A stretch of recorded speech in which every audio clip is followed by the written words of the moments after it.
Bonjour, je suis Simon Richir, professeur aux arts et métiers et directeur de l'Institut Laval Arts et Métiers. Je suis aussi directeur scientifique de Laval Virtual que j'ai cofondé en 1999, donc il y a aujourd'hui 20 ans. Arts et Métiers est un acteur majeur de Laval Virtual puisque nos étudiants participent aux compétitions Laval Virtual. D'ailleurs, ils ont gagné le Grand Prix encore cette année. Nos enseignants, nos chercheurs participent aux conférences puisque nous sommes organisateurs aussi du colloque scientifique. Et puis, nos ingénieurs, AM Valor et l'Institut Carnot, tiennent le stand Arts et Métiers au cœur du salon pour proposer tous les services des arts et métiers aux industriels et aux nombreux visiteurs, puisque nous attendons plus de 20 000 visiteurs cette année.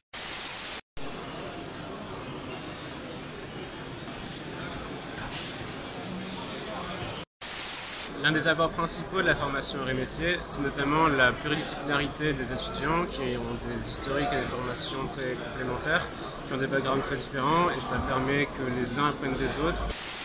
La seconde force est que c'est une pédagogie par projet, ce qui nous permet de pouvoir mettre à profit nos compétences que l'on apprend tout au long de l'année dans des cas concrets.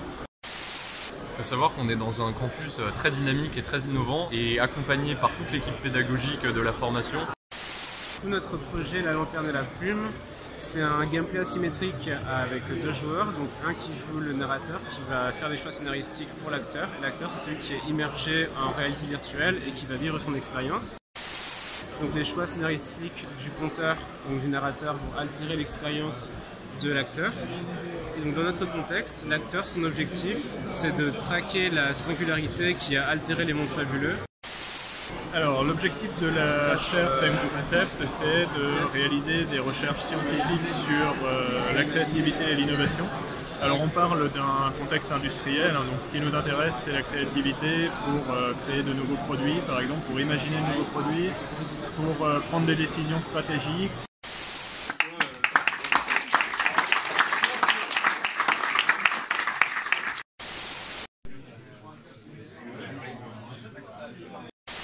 Je suis très heureux de remettre ces diplômes de master MTI 3D. Ce master est au cœur de notre stratégie territoriale implantée dans notre institut de Laval. Le master il m'a bien aidé à intégrer la vie professionnelle, notamment grâce à la pédagogie par projet. On fait plusieurs projets durant les 2 ans. Alors, dans le cadre de la chaire Time to Concept, on a été sollicité par Mananumel, notre partenaire industriel, pour expliquer le fonctionnement des filtres à air à leurs clients. La réalité virtuelle, ça permet justement de visualiser l'invisible, donc on peut créer des flux. Alors comme on va le voir ici sur l'écran, on a un outil qui nous permet de positionner des flux d'air propre, d'air sale, et donc de simuler de manière assez intuitive et assez simple finalement le fonctionnement du filtre.